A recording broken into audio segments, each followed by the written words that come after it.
எங்கள் கண்மலையும் மீட்பெருமாய் இருக்கிற அன்புள்ள ஆண்டவரே, மீண்டும் உம்முடைய பலத்த கிருபை காலைதோறும் எங்களை எழுப்பி இந்த வாரத்தின் 6வது நாளாக வெள்ளிக்கிழமையின் காலை பொழுதை காண்பதற்கு என் தேவன் எங்களுக்கு கிருபை கொடுத்தீர். நன்றி ஆண்டவரே. இந்த நாளில் ஆண்டவரே, நாங்கள் கட்டளைகளை குறித்து உம்முடைய வார்த்தைகளை தியானித்து கொண்டிருக்கிறோம். மந்த புத்திக்காரர்களாய் எங்களுக்கு அந்த கட்டளையின் மகத்துவங்களை நீர் எங்களுக்கு தெரியப்படுத்தி அதன்படி நடக்க எங்களை உம்முடைய கரத்தில் ஒப்புக் கொடுக்கிறோம். இந்த நாளிலும் கேட்கப் போகிற பிள்ளைகளோடு உம்முடைய கிருபை இருந்து பாதுகாத்து நல்ல ஆரோக்கியமான உபதேசத்தை அவர்கள் ஏற்று நடக்க கர்த்தர் கிருபை செய்யும். மீட்பர் இயேசு கிறிஸ்துவின் நாமத்தில் ஜெபிக்கிறேன் நல்ல பிதாவே, ஆமென்.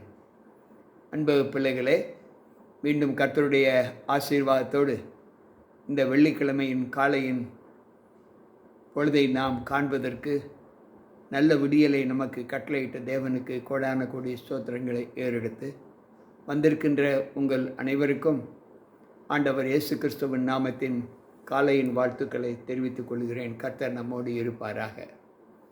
இன்றைய தினத்தில் தேவ வார்த்தைகள் நம்மை ஆண்டவருக்குள் இன்னும் ஊக்கப்படுத்துகிறது என்பதை குறித்து இந்த நாளிலே நாம் தியானிக்கப் போகிறோம். நேற்றைய தினத்தில் கட்டளைகளுடைய மகத்துவங்கள் என்ன என்பதை நாம் தியானித்தோம். இங்கு ஆண்டவர் சொல்லுகிறார், நாம் நேற்றைய தினத்தில் கட்டளையிடுகிறவர் ஒருவர், அவரே அதை அழிக்கவும் ஆக்கவும் வல்லவர் என்று யாக்கோபு 4:12 நாம் வாசித்தோம். ஆண்டவர் உண்மையில் கட்டளைகளை அழிக்க வந்தாரா? வேதம் அதை குறித்து என்ன சொல்லுகிறது என்பதை நாம் தியானிப்போம். நியாயப்பிரமாணத்தை ஆனாலும் தீர்க்க தரிசனங்களை ஆனாலும் அழிக்கிறதற்கு வந்தேன் என்று எண்ணிக்கொள்ளாதேயுங்கள். அழிக்கிறதற்கு அல்ல, அதை நிறைவேற்றுவதற்கு வந்தேன். வானமும் பூமியும் ஒழிந்து போனாலும் நியாயப்பிரமாணத்தில் உள்ளதெல்லாம் நிறைவேறும் அளவும் ஒரு சிறு எழுத்தின் ஆகிலும் ஒரு எழுத்தின் உறுப்பாகிலும் ஒழிந்து போகாது என்று மெய்யாகவே உங்களுக்கு சொல்லுகிறேன். இது ஆண்டவராக இயேசு கிறிஸ்து சொன்ன வார்த்தை. நியாயப்பிரமாணத்தை அழிப்பதற்கு அல்ல, அதை நிறைவேற்றுவதற்கே வந்தேன். நிறைவேற்றுவதற்கு என்று சொன்னால் என்ன அர்த்தம்? அதை முடிப்பதற்கு, அதில் உள்ள வார்த்தைகளை முற்றிலும் கை கொண்டு அதை கடைப்பிடித்து நடத்தி வந்தேன் என்று சொல்லுகிறார். ரோமர் 10வது அதிகாரம் 4வது வசனம் சொல்லுகிறது, விசுவாசிக்கிற எவனுக்கும் நீதி உண்டாகும்படியாக கிறிஸ்து நியாயப்பிரமாணத்தின் முடிவாய் இருக்கிறார். விசுவாசிக்கிற எவனுக்கும் நீதி உண்டாகும்படி கிறிஸ்து நியாயப்பிரமாணத்தின் முடிவாய் இருக்கிறார். முடிவு என்றால் என்ன அர்த்தம்? அதை முடித்து விட்டார் என்று அர்த்தம். முடித்து விட்டார் என்றால் நிறைவேற்றினார். அதில் உள்ள வழிமுறைகளை ஏற்றுக்கொண்டு தன்னுடைய வாழ்க்கையில் அதை அபியாச தொடங்கி அதை நடத்தி காண்பித்தார் என்று அர்த்தம். லூக்கா எழுதின நற்செய்தி நூல் 16வது அதிகாரம் 17வது வசனம் இப்படி சொல்லுகிறது. அங்கு ஆண்டவர் சொல்லுகிற வார்த்தை, வேதத்தில் ஒரு எழுத்தோ ஒரு எழுத்தின் உறுப்போ அவமாய் போவதை பார்க்கிலும் வானமும் பூமியும் ஒழிந்து போவது எளிதாய் இருக்கும் என்று சொல்லுகிறார். இன்றைக்கு அநேகர் சொல்லுவது போல நியாயப்பிரமாணத்தை அவர் அழிக்க வரவில்லை.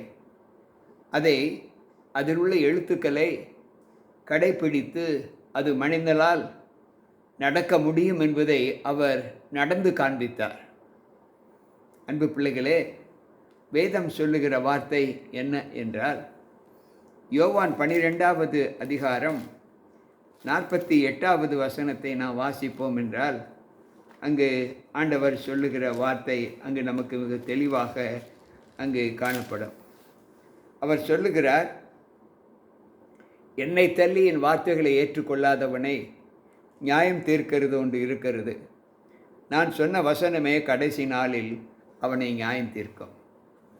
நியாயப்பிரமாணம் ஒழிந்து விட்டது என்று சொன்னால், பின்பு கட்டளைகள் ஒழிந்து விட்டது என்று சொன்னால், ஆண்டவர் அதை ஏன் இந்த வார்த்தையை கொண்டு சொல்லுகிறார்? அன்பு பிள்ளைகளை, சற்று யோசித்து பார்க்க வேண்டும். சட்டம் ஒழிந்து விட்டால் நாட்டிலே அமைதி இருக்குமா? நாடு சுபிட்சமாய் இருக்குமா என்பதை நாம் யோசித்து பார்ப்போம். உபாகம புஸ்தகம் 18வது அதிகாரம் 18-19 வசனம் சொல்லுகிறது, உன்னை போல ஒரு தீர்க்கதரிசியை நான் அவர்களுக்காக அவர்கள் சகோதரிலிருந்து எழும்ப பண்ணி உன் வார்த்தைகளே அவர் வாயில் அருளுவேன். நான் அவருக்கு கற்பிப்பதெல்லாம் அவர்களுக்கு சொல்லுவார்.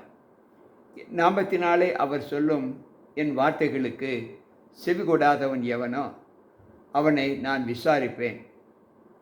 சொல்லும்படி நான் கட்டளையிடாத வார்த்தையை என் நாமத்தினாலே சொல்ல துணியும் தீர்க்கதரிசியும் வேறே தேவர்களின் நாமத்தினாலே பேசும் தீர்க்கதரிசிகளும் சாக கடவர்கள் என்று சொல்லுகிறார்.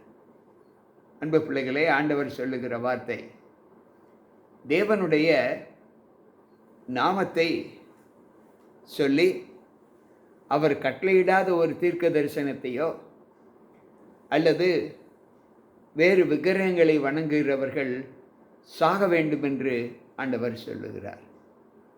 அன்பு பிள்ளைகளே, சற்று யோசித்து பார்ப்போம்.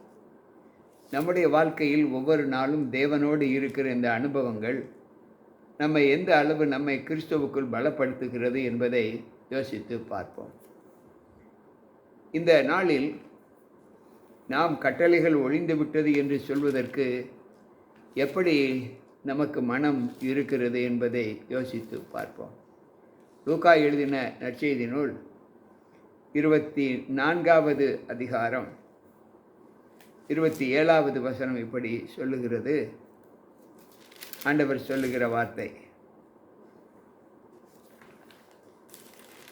ஆண்டவர் சொல்லுகிறார்,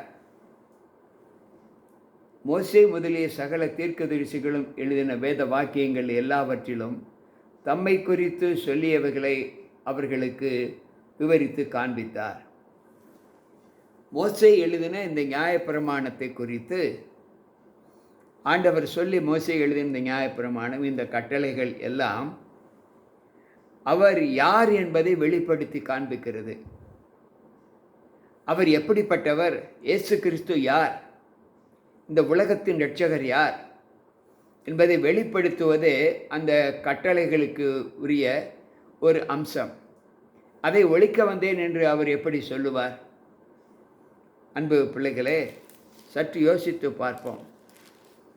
யோவான் எழுதின நற்செய்தி நூல் 1வது அதிகாரம் 45வது வசனம் சொல்லுகிறது, பிலிப்பு நாத்தானுவேலை கண்டு நியாயப்பிரமாணத்தில் மோசேயும் தீர்க்கதரிசிகளும் எழுதியிருக்கிறவரை கண்டோம். அவர் யோசேப்பின் குமாரனாக நாசரேத் ஊரான் ஆகிய இயேசுவே என்றார். இங்கு நாத்தான்வேலும் மோசேயும், அன்பு பிள்ளைகளே, தீர்க்க தரிசனத்தில் அதாவது நியாயப்பிரமாண புஸ்தகத்தில் எழுதியிருக்கிறவரை கண்டோம். அந்த கட்டளைகளில் எழுதியிருக்கிற வார்த்தைகள் என்ன என்ன என்று உங்களுக்கு வேறு தேவர்கள் உண்டாகியிருக்க வேண்டாம். மேலே வானத்திலும் கீழே பூமியிலும் பூமியின் கீழ் இருக்கிற தண்ணீரிலும் உண்டாகி இருக்கிற எந்த ஒரு பொருளுக்கு இணையாக நீங்கள் அவைகளை உருவாக்கவோ சேவிக்கவோ வேண்டாம் என்று அந்த வேதம், அந்த நியாயப்பிரமாணம் நமக்கு கட்டளையிடுகிறது. அப்படி என்றால் அந்த பிரமாணத்தில் எழுதியிருக்கிறவர் யார், எழுதப்பட்டவர் யார், யாரை குறித்து அந்த 2 சத்தியம் அந்த வசனங்கள் சொல்லுகிறது? சற்று யோசிப்போம். ஆண்டவராக இயேசு கிறிஸ்துவை குறித்து சொல்லுகிற வார்த்தைகள், அதைத்தான் இங்கு வேதம் மிக தெளிவாக சொல்லுகிறது. நியாயப்பிரமாணத்தில் எழுதியிருக்கிறவரை நாங்கள் கண்டோம். அன்பு பிள்ளைகளே, கட்டளைகள் ஒழிந்து விட்டது என்று எப்படி நாம் சொல்ல முடியும்? ஆண்டவர் சொல்லுகிறார், அதை அழிப்பதற்கு அல்ல, அதை நிறைவேற்றவே வந்தேன் என்று சொல்லுகிறார். வேதாகமத்தில் கடைசி நிறைவு அதிகாரம் வெளிப்படுத்தின விசேஷம் 22வது அதிகாரம். இந்த 22வது அதிகாரத்தின் 14வது வசனம் சொல்லுகிறது, ஜீவ விருட்சத்தின் மேல் அதிகாரம் உள்ளவர்கள் ஆவதற்கும் வாசல்கள் வழியாய் நகரத்திற்குள் பிரவேசிப்பதற்கும் அவருடைய கற்பனையின்படி செய்கிறவர்கள் பாக்கியவான்கள் என்று சொல்லுகிறார். அன்பு பிள்ளைகளே, சற்று நம்முடைய வாழ்க்கையில் நாம் யோசித்து பார்ப்போம். இந்த பிரமாணம் இல்லை என்றால் இந்த லோகம் எப்படி இருக்கும் என்பதை யோசித்து பார்ப்போம். இன்றைக்கு நம்முடைய வாழ்க்கையின் அனுகூலங்களிலே நாம் தேவனுக்குள் எப்படிப்பட்ட பலத்தை பெற்றவர்களாக காணப்படுகிறோம் என்பதை சற்று யோசித்து பார்ப்போம். இந்த ஓய்வு நாள் கற்பனை, இந்த கட்டளைகள் நமக்கு என்ன அனுபவத்தை கொடுக்கிறது என்பதை சற்று யோசித்து பார்த்தால் ஆண்டவர் சொல்லுகிற வார்த்தை, ஒவ்வொரு நாளும் தேவ அனுகூலத்தில் நம்முடைய வாழ்க்கை காணப்பட வேண்டும் என்று ஆண்டவர் சொல்லுகிறார். தேவன் படைக்கப் போகிற புதிய வானம் புதிய பூமியிலே இந்த நியாயப்பிரமாணத்தின் இந்த கட்டளைகளின் தொகுப்பு எப்படி நமக்கு காணப்படுகிறது என்பதை நாம் யோசித்து பார்த்தால், ஏசாயா தீர்க்கதரிசியின் புஸ்தகம் 66வது அதிகாரம் மிக தெளிவாக அங்கு 22, 23வது வசனம் சொல்லுகிறது. நான் படைக்கப் போகிற புதிய வானமும் புதிய பூமியும் எனக்கு முன்பாக நிற்பது போல உங்கள் சந்ததியும் உங்கள் நாமமும் நிற்கும் என்று கர்த்தர் சொல்லுகிறார். அப்பொழுது மாதந்தோறும் ஓய்வு நாள் தோறும் மாம்சமான யாவரும் எனக்கு முன்பாக தொழுது கொள்வார்கள் என்று கர்த்தர் சொல்லுகிறார். அன்பு பிள்ளைகளே, ஆண்டவர் சொல்லுகிற வார்த்தை, நான் படைக்கப் போகிற புதிய வானத்திலேயும் புதிய பூமியிலேயும் இந்த தேவனுடைய இந்த கட்டளைகள் இருக்கும் என்று ஆண்டவர் சொல்லுகிறார். அப்படி என்றால் இது எப்படி ஒளிந்து போயிற்று என்று ஒரு சப்தம் கிறிஸ்துவை ஏற்றுக்கொண்ட பிள்ளைகளுடைய வாயிலிருந்து புறப்படும். அது எவ்வளவு அபத்தமானது! அது அந்த வார்த்தை தேவன் சொல்லுகிறார் இல்லை என்று, ஆனால் மனிதர்களாகிய மக்கள் சொல்லுகிறார்கள் ஆம் ஒளிந்து விட்டது என்று சொல்லுகிறார்கள். இது எப்படி சாத்தியமாகும்? 2 பேதுரு 3வது அதிகாரம் 13வது வசனம் சொல்லுகிறது, அவருடைய வாக்கு தத்துவத்தின்படியே நீதி வாசமாயிருக்கும் புதிய வானங்களும் புதிய பூமியும் உண்டாகும் என்று காத்திருக்கிறோம். ஆகையால் பிரியமானவர்களே, இவைகள் வர காத்திருக்கிற நீங்கள் கரையற்றவர்களும் பிழை இல்லாதவர்களுமாய் சமாதானத்தோடே அவர் சன்னதியில் பிரவேசிக்கும்படி ஜாக்கிரதையாய் இருங்கள் என்று சொல்லுகிறார். அன்பு பிள்ளைகளே, அவருடைய வாக்கு தத்துவத்தின்படி உலகம் உண்டானது முதல் உலகம் அழிய மட்டும் மீண்டும் தேவன் படைக்கப் போகிற புதிய பூமி புதிய வானத்திலே இந்த பிரமாணங்கள், இந்த நீதி வாசமாய் இருக்கும் என்று ஆண்டவர் சொல்லுகிறார். ஆகையால் இதை படிக்கிற நாம் பிழையற்றவர்களும் கரை இல்லாதவர்களுமாய் நம்முடைய வாழ்க்கையை தேவ சமூகத்தில் வாழ்ந்து காண்பிக்க வேண்டும் என்று இங்கு ஆண்டவர் சொல்லுகிறார். எனக்கு பிரியமான தேவ பிள்ளைகளே, சற்று யோசிப்போம். நம்முடைய ஒவ்வொரு நாள் ஜீவிதத்திலேயும் நாம் ஆண்டவருக்குள் எந்த அனுபவங்களை பெற்று வாழ்கிறோம் என்பதை சற்று யோசிப்போம். 1 கொரிந்தியரின் புஸ்தகம் 1வது அதிகாரம் 8வது வசனம் இப்படி சொல்லுகிறது. தேவ வார்த்தைகள் நம்மை எந்த அளவுக்கு பலப்படுத்துகிறது என்பதை நாம் யோசித்து பார்ப்போம். 1 கொரிந்தியர் 1:8 அவர் சொல்லுகிறார், நம்முடைய கர்த்தராக இயேசு கிறிஸ்துவின் நாளிலே நீங்கள் குற்றம் சாட்டப்படாதவர்களாய் இருக்கும்படி முடிவு பரியந்தம் அவர் உங்களை ஸ்திரப்படுத்துவார். நம்முடைய கர்த்தராக இயேசு கிறிஸ்துவின் நாளிலே என்றால் வருகை நாளிலே நாம் குற்றம் சாட்டப்படாதவர்களாய் காணப்பட வேண்டும். அன்பு பிள்ளைகளே, பவுல் சொல்லும்போது 1 தெசலோனிக்கேயர் 5:23 அவர் சொல்லுகிறார், நீங்கள் கர்த்தருடைய சமூகத்தில் உங்களுடைய ஆவி ஆத்தும சரீரம் 3 குற்றமற்றதாய் காணப்பட வேண்டும் என்று சொல்லுகிறார். நம்முடைய வாழ்க்கையில் நாம் எந்த நிலையில் தேவனுக்குள் நாம் பிரியமாய் காணப்படுகிறோம்? நம்முடைய வாழ்க்கை எல்லா நிலைகளிலும் பிழையற்றதாய் காணப்பட வேண்டும் என்று அங்கு ஆண்டவர் சொல்லுகிறார். 1 கொரிந்தியர் 15வது அதிகாரம் 58வது வசனம் சொல்லுகிறது, ஆகையால் எனக்கு பிரியமான சகோதரரே, கர்த்தருக்குள் நீங்கள் படும் பிரயாச விருதாவாய் இருக்கிறது என்று அறிந்து நீங்கள் உறுதிப்பட்டவர்களாயும் அசையாதவர்களாயும் கர்த்தருடைய கிரியைகளிலே எப்பொழுதும் பெருகுகிறவர்களாய் இருப்பீர்களாக. நீங்கள் கர்த்தருக்குள் பலப்படுகிற அந்த அனுபவம் தேவ சமூகத்தில் நம்ம எப்படியெல்லாம் கொண்டு செலுத்துகிறது என்பதை சற்று யோசித்து பார்ப்போம்.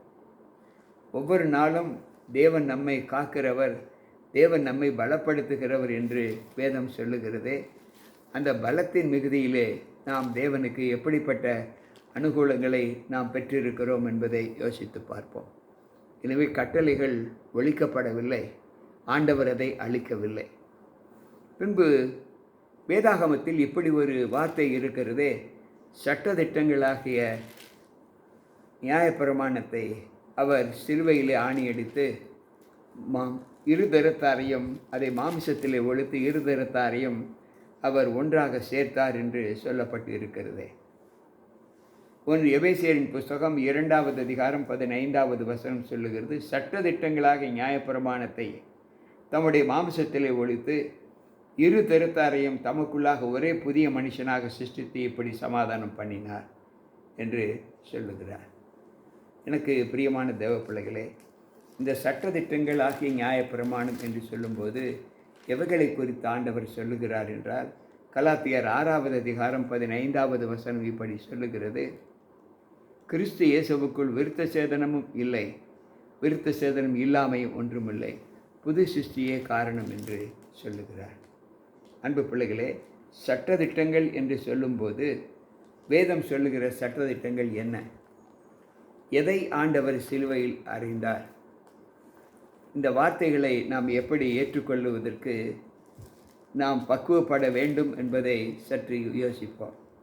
ஏசாயா தீர்க்கதரிசியின் புஸ்தகம் 59வது அதிகாரம் 12வது வசனம் சொல்லுகிறது, எங்கள் மீறுதல்கள் உமக்கு முன்பாக மிகுதியாய் இருந்தது, எங்கள் பாவங்கள் எங்களுக்கு விரோதமாய் சாட்சி சொல்லுகிறது, எங்கள் மீறுதல்கள் எங்களோடு இருக்கிறது, எங்கள் அக்கிரமங்களை அறிந்திருக்கிறோம். அன்பு பிள்ளைகளே, எங்களுடைய மீறுதல்கள் எங்களுடைய அக்கிரமங்கள் அறியப்பட்டு இருக்கிறது என்று சொல்லுகிற வார்த்தை நம்ம எந்த அளவு பலப்படுத்துகிறது என்பதை யோசித்து பார்ப்போம். கொலேசியரின் புஸ்தகம் 1வது அதிகாரம் 20லிருந்து 22 வசனங்கள் வரை நாம் வாசிப்போம் என்றால், அங்கு ஆண்டவர் சொல்லுகிறார், அவர் சிலுவையில் சிந்தின இரத்தத்தினாலே சமாதானத்தை உண்டாக்கி பூலோகத்தில் உள்ளவைகள் பரலோகத்தில் உள்ளவைகள் யாவையும் அவர் மூலமாய் தமக்கு ஒப்புரவாக்கி கொள்ளவும் அவருக்கு பிரியமாய் இருந்தது. முன்னே அந்நியராயும் துர்க்கிரியைகளினால் மனதிலே சத்துருக்களாயும் இருந்த உங்களையும் பரிசுத்தராகவும் குற்றமற்றவர்களாகவும் கண்டிக்கப்படாதவர்களாகவும் தமக்கு முன் நிறுத்தும்படியாக அவருடைய மாமிசத்தில் அடைந்த மரணத்தினாலே இப்படி ஒப்புரவாக்கினார். நீங்கள் கேட்ட சுவிசேஷத்தினால் உண்டாகும் நம்பிக்கையை விட்டு அசையாமல் ஸ்திரமாயும் உறுதியாயும் விசுவாசத்திலே நிலைத்தீர்ப்பீர்களானால் அப்படியாகும். அந்த சுவிசேஷம் வானத்தின் கீழ் இருக்கிற சகல சிருஷ்டிக்கும் பிரசங்கிக்கப்பட்டு வருகிறது, அதற்கென்றே பவுலாகிய நான் ஊழியக்காரனானேன் என்று அங்கு பவுல் சொல்லுகிறார். நான் சொன்ன அந்த வாக்கியத்தை நீங்கள் தவறாக எடுத்துக்கொண்டு இருக்கிறீர்கள். முன்னே அவிசுவாசிகளாய் இருந்த நாம், துர்க்கிரியைகளுக்கு ஈடுபட்டிருந்த நாம், பாவத்தில் ஈடுபட்டிருந்த நாம், அந்த பாவத்திலிருந்து நம்மை ஒப்புரவாக்கி தேவ சத்தியத்தில் நிலைத்திருக்க வேண்டும் என்று சொல்லி ஆண்டவர் தம்முடைய இரத்தத்தினாலே நம்மை ஒப்புரவாக்கினார் என்று சொல்லி இருக்கிறாரே தவிர சட்டங்களை அழித்து நான் உங்களை ஒப்புரவாக்கவில்லை என்று அங்கு பவுல் சொல்லுகிறார். அன்பு பிள்ளைகளே, ஏனென்றால் ஒரு மனிதன் நல்லவனா கெட்டவனா என்பதை சுட்டி காட்டுவதே இந்த நியாயப்பிரமாணம் என்றுதான் வேதம் நமக்கு சொல்லுகிறது. ரோமருக்கு எழுதின நிருபம் 7வது அதிகாரம் இங்கு 8, 9, 10 வசனங்களை நாம் வாசித்து பார்ப்போம். பாவமானது கற்பனையினாலே சகாயம் பெற்று சகலவித இச்சைகளையும் என்னில் நடப்பித்தது. நியாயப்பிரமாணம் இல்லாவிட்டால் பாவம் செத்ததாய் இருக்குமே. முன்னே நியாயப்பிரமாணம் இல்லாதவனாய் இருக்கின்ற போது நான் ஜீவனுள்ளவனாய் இருந்தேன். கற்பனை வந்தபோதோ யாவும் உயிர் கொண்டது என்று, பாவம் உயிர் கொண்டது என்று நான் மரித்தவனானேன். இப்படி இருக்க ஜீவனுக்கு ஏதுவான கற்பனையை எனக்கு மரணத்துக்கு ஏதுவாய் இருக்க கண்டேன். பாவமானது கற்பனையினாலே சமயம் பெற்று என்னை வஞ்சித்தது, அதனாலே என்னை கொன்றது. ஆகையால் நியாயப்பிரமாணம் பரிசுத்தம் உள்ளதாயும் கற்பனையும் பரிசுத்தம் உள்ளதாயும் நீதியாயும் நன்மையுமாயும் இருக்கிறது. இப்படி இருக்க நன்மையானது எனக்கு மரணமாயிற்றோ? அப்படி அல்ல, பாவமே எனக்கு மரணமாயிற்று. பாவம் கற்பனையினாலே மிகுந்த பாவம் உள்ளதாகும்படிக்கு அது நன்மையானதை கொண்டு வரும். எனக்கு மரணத்தை உண்டாக்கினதினாலே பாவமாக விளங்கும்படிக்கு அது அப்படி ஆயிற்று என்று சொல்லுகிறார். எனக்கு பிரியமான தேவப்பிரையினாலே ஆண்டவர் சொல்லுகிற வார்த்தை மேலும் நமக்கு தெரிந்திருக்கிறபடி நியாயப்பிரமாணம் ஆவிக்குரியதாய் இருக்கிறது. நானும் பாவத்திற்குள் கீழாக விற்கப்பட்டு மாமிசத்துக்குரியவனாய் இருக்கிறேன். எப்படி எனில், நான் செய்கிறது எனக்கு சம்மதி இல்லை. நான் விரும்புகிறதை செய்யாமல் நான் வெறுக்கிறதையே செய்கிறேன். இப்படி நான் விரும்பாததை செய்கிறவனாய் இருக்க நியாயப்பிரமாணம் நன்மை என்று ஒத்துக்கொள்ளுகிறேன். ஆதலால் நான் அல்ல, எனக்குள் வாசமாய் இருக்கிற பாவமே என்னை அப்படி செய்கிறது. அது எப்படி எனில், என்னிடத்தில், அதாவது என் மாமிசத்தில் நன்மை வாசமாய் இருக்கிறது இல்லை என்று நான் அறிந்திருக்கிறேன்.